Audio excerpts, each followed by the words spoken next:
Então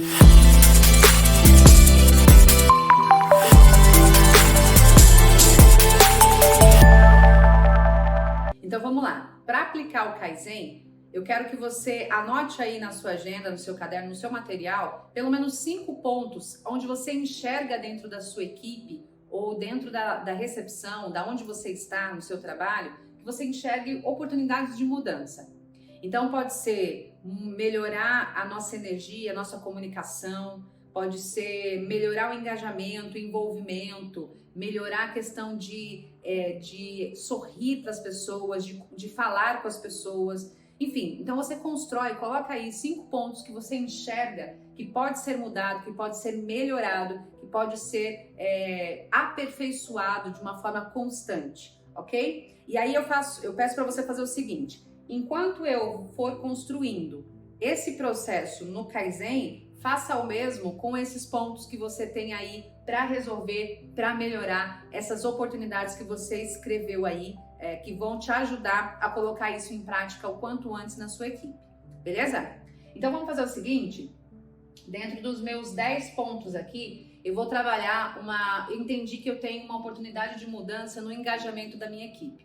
Então eu sou um líder novo, acabei de começar, ou eu tô com uma equipe nova e eu preciso trabalhar, ou eu quero trabalhar o engajamento, o envolvimento, um compromisso, tanto com os meus consultores, os meus agentes, um com o outro, deles com a equipe, deles comigo e assim por diante, beleza? Então, identifiquei que eu tenho uma oportunidade de mudança dentro ou querendo construir o engajamento, o envolvimento com eles.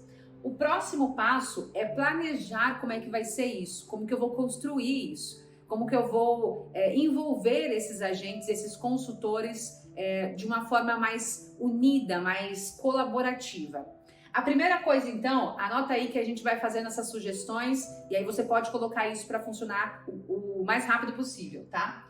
Vamos planejar as ações. Se eu quero gerar engajamento, eu preciso analisar os perfis de comportamento, eu preciso talvez fazer reuniões coletivas e depois individuais, entender quais são os sonhos, quais são as dificuldades, quais são os medos, os desafios de cada consultor, tá? Para que eu entenda que essas pessoas precisam um do outro. Então é mais ou menos assim, é como se você fosse um líder meio coaching, né? Você vai ouvir essas pessoas, você vai trabalhar a questão emocional dessas pessoas, a vida pessoal também, aquilo que elas querem conquistar, aquilo que elas querem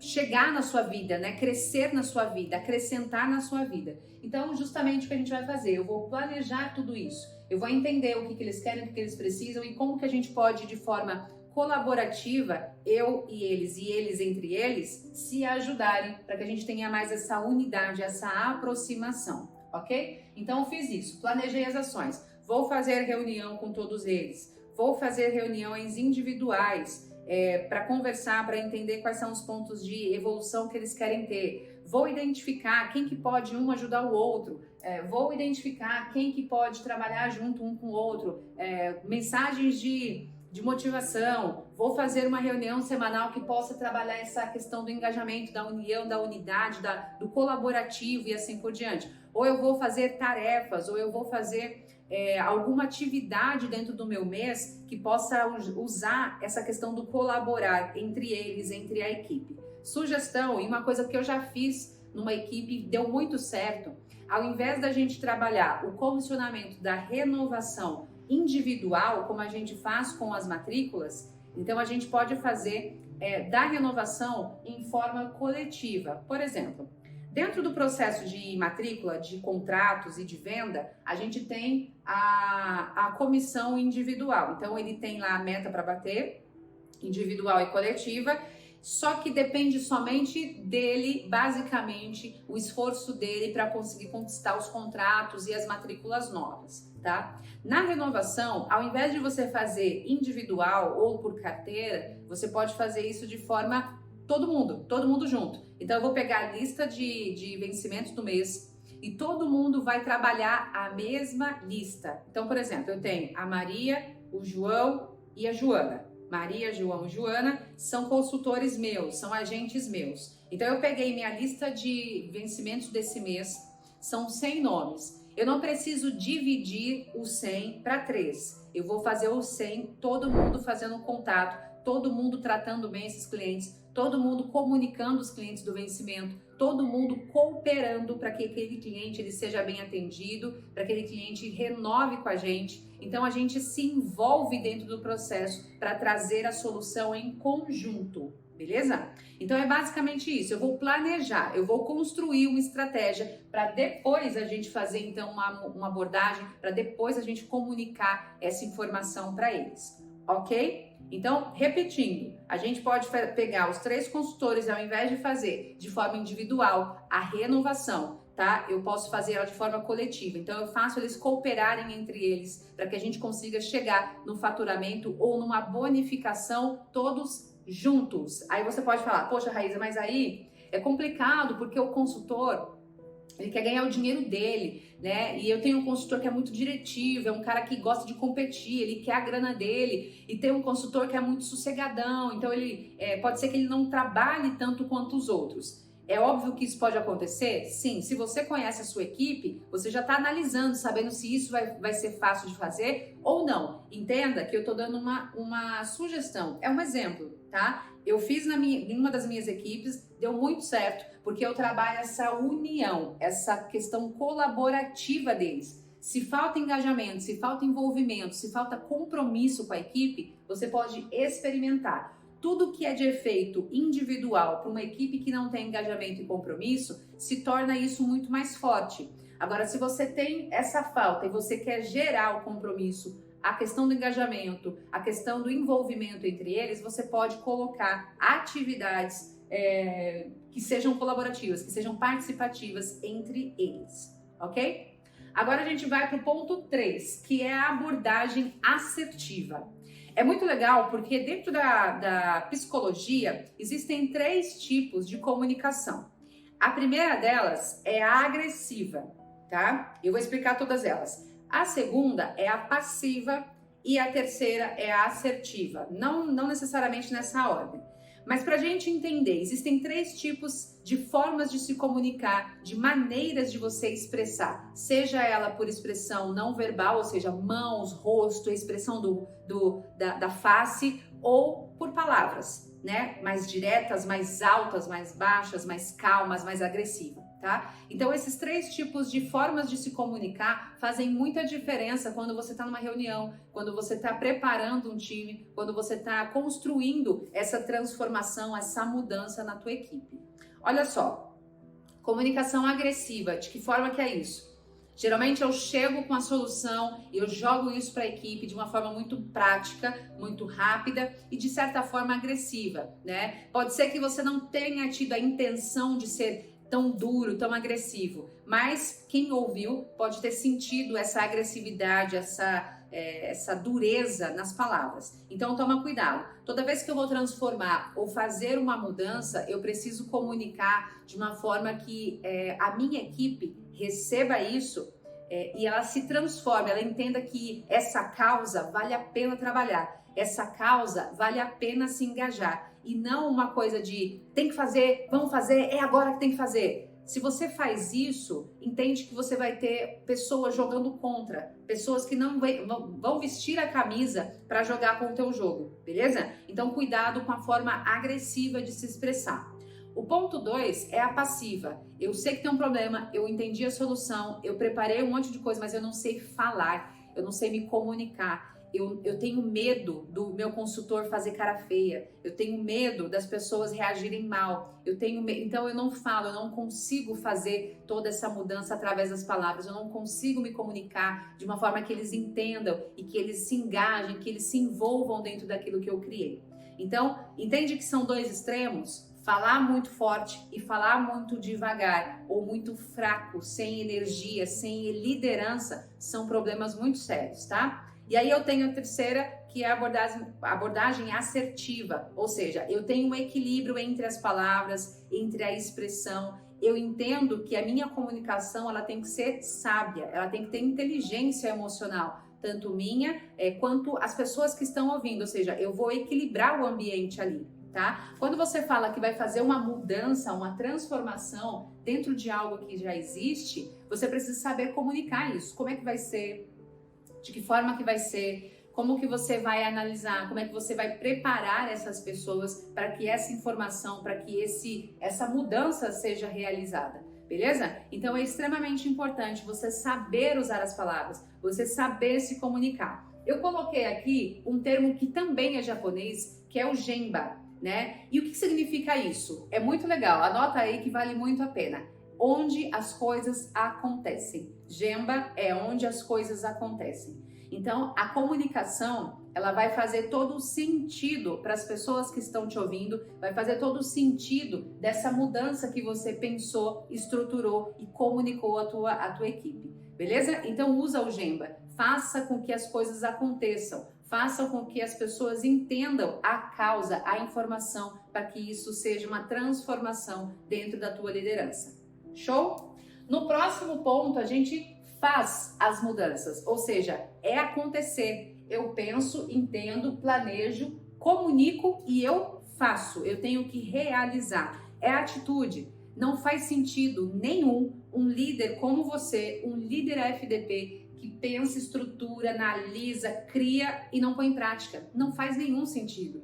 Todo líder, ele precisa colocar para funcionar. Né? Como que a gente sabe que algo vai dar certo ou vai dar errado? Fazendo, eu preciso ter atitude, tá? Mesmo que a ideia, para sua cabeça, no seu raciocínio, seja, não, essa ideia é boba, eu acho que isso não vai dar certo. Não pensa assim, tá? Precisa colocar em prática, precisa ou em grande escala ou em pequena escala. Por exemplo, eu quero fazer uma mudança de, sei lá, cumprimentar as pessoas na sala de musculação, ou cumprimentar as pessoas antes de sair ou indo embora e eu vou lá para a porta. Vou fazer um experimento disso, tá? Então é uma pequena ação. Eu quero fazer isso em pequena escala. Vou pegar um consultor ou uma recepcionista, vou colocar ela lá embaixo na porta da saída e ela vai dar tchau para as pessoas e um toque até amanhã. Tipo aqueles videozinhos que a gente vê de professora, a pessoa escolhe o cumprimento, se é um abraço, se é um aperto de mão, se é um toque, se é um yes, se é um high five, enfim. Então ele escolhe e aí a pessoa cumprimenta, dá um até logo, até amanhã. Pequena, experimentar. Vou fazer isso uma vez na semana. Que dia da semana eu vou fazer? Vou fazer isso 2 vezes na semana. Que dia e qual horário, tá? Então são pequenas mudanças, pequenas transformações que requerem ação, que requerem atitude. Se você não tiver a atitude de realizar, como que a gente vai saber que vai dar certo ou errado? Então precisa fazer, beleza? Essa é a informação, esse é o jeito que tem que acontecer. Próximo ponto, verificar se essa mudança está dando certo, se você está no caminho certo, se as coisas estão acontecendo de forma certa. Então, se você fez toda essa construção e você não verifica se a mudança está acontecendo, qual que é o sentido? Então, vamos voltar para o nosso raciocínio. Identifiquei que eu tenho uma oportunidade de mudança para engajar mais as minhas consultoras, os meus consultores, recepcionistas, tá? Planejei todo o esqueleto de como que vai ser, de como eu vou construir isso, quais são as ações que eu tenho que realizar, quais são as tarefas, os treinos e assim por diante que eu vou fazer para que isso aconteça. Eu comuniquei a minha equipe de forma assertiva, falei que isso vai ser legal, que a gente vai fazer um envolvimento, que vai ser a melhor equipe da cidade, a melhor equipe que a gente já teve na história da empresa. Beleza. E aí eu realizei essa mudança, essa transformação. Coloquei tudo que eu planejei, lembra?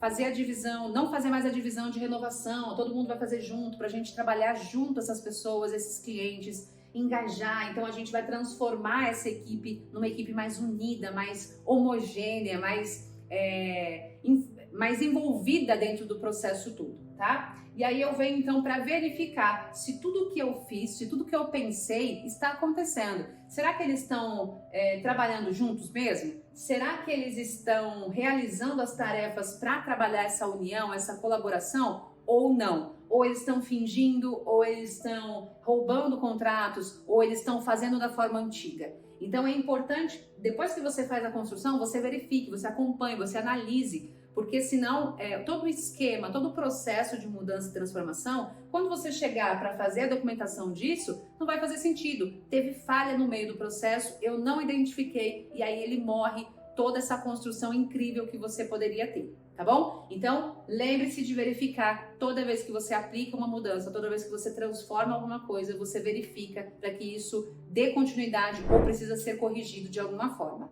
tá? O próximo passo é a padronização. É muito importante que você tenha um começo, meio e fim de cada ação, de cada tarefa que você tem ou realiza, principalmente para sua equipe, né? E para você ter padronização, geralmente a gente segue o processo, a gente segue uma organização, uma ordem, um roteiro, né? Então, a padronização é justamente você usar o processo, você realizar as tarefas de cada processo, tá? Eu, Raíza, particularmente gosto muito de ter esse roteiro, de ter esse planejamento ou essa questão da padronização dentro da minha equipe.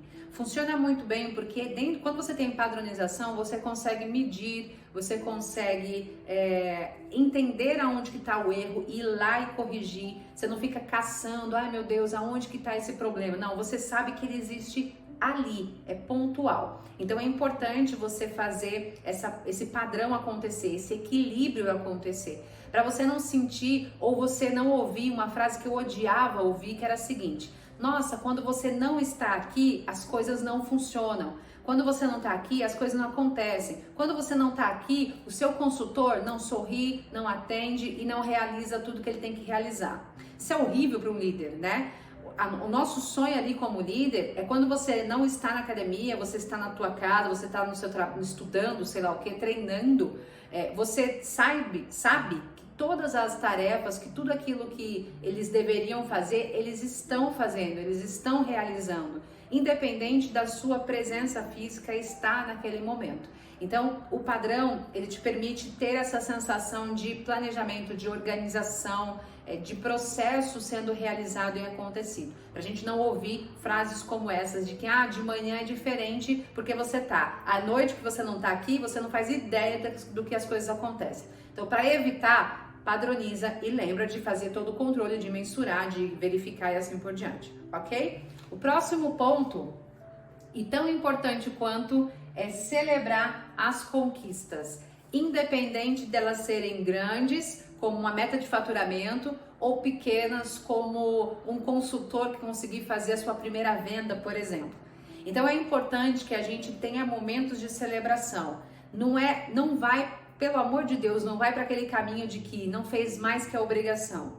Isso é muito ruim, principalmente quando a gente trabalha com equipe de venda, com equipe que precisa estar sempre motivada, uma equipe que precisa estar sempre engajada para conseguir realizar o objetivo. Então, cuidado com esse termo de que não fez mais do que a obrigação. Isso é muito ruim. Isso demonstra um distanciamento entre você e o seu time. Cuidado para que você não faça isso e perca tudo aquilo que você construiu, ok? As pequenas conquistas, as pequenas realizações, elas precisam ser comemoradas, precisam ser celebradas, precisam ser lembradas, tá? Assim como as grandes são. Então, comemorar uma meta de faturamento batida, uma meta diamante, duplo diamante, fazer aquele evento com a pizza, aquela coisa toda, é importante? Sim. Se você conseguir realizar isso, é ótimo, é muito bacana, você entrosa, você envolve as pessoas. E principalmente, aquilo que a gente comentou, como você está trabalhando um processo de engajamento, quando você faz essas comemorações, você ativa mais ainda esse conceito da unidade, do coletivo, ok? Mas eu não posso esquecer das pequenas, né? Então, um consultor que conseguiu quebrar uma objeção e fechou a venda, um agendamento ou uma venda espontânea, o cliente chegou, consegui fazer um atendimento, fiz a venda. Então, comemore pequenas coisinhas. Eu tinha um código de comemoração com os meus consultores, que era uma dancinha, né? Uma dancinha meio boba, meio tosca, mas funcionava muito bem. Fechava a venda espontânea, eu fazia uma dancinha junto com ele, tá? Ele não fazia sozinho não, a gente fazia junto. Então eles vinham felizes da vida para comemorar comigo aquela pequena conquista, aquele momento de vitória, aquele momento que ele conseguiu realizar uma ação, que ele conseguiu realizar ou ele conquistar aquela vitória que para ele é tão importante. Então, não deixe que esses pequenos momentos passem despercebidos. Comemore junto, faça acontecer junto. Tenho certeza que isso vai fazer muita diferença na sua liderança, porque um líder que está próximo, um líder que participa, é um líder que marca a geração, é um líder que marca a pessoa, né? Que marca essa pessoa para a vida. E ele vai lembrar de você aonde quer que ele esteja, principalmente na questão profissional, né? E lembrar que você fez diferença na vida dele, na história dele, nessa construção do profissional que ele se tornou. Tudo bem? Então, celebre as pequenas, as médias e as grandes conquistas, que vale muito a pena tudo isso. Próximo conceito, o próximo passo é a gente fazer de novo. Aí você fica, poxa, mas aí como assim? Eu tenho que repetir tudo aquilo que eu fiz? Eu tenho que fazer tudo de novo? Como que é isso, Raíza? É mais ou menos assim, tem uma frase que eu gosto, inclusive eu uso ela para alguns conceitos meus, que é o seguinte: para que eu seja excelente em algo, eu preciso realizar esse algo todos os dias. Ou seja, para que eu seja excelente, eu preciso ser constante. Antes de ser excelente, você precisa ter uma rotina, ter uma constância, realizar novamente. O fazer de novo te permite aperfeiçoar. O fazer de novo te permite corrigir de uma forma diferente, ter uma visão diferente, como se você tivesse um pouco mais maduro para aquela situação. Então, não se permita fazer as coisas somente uma vez.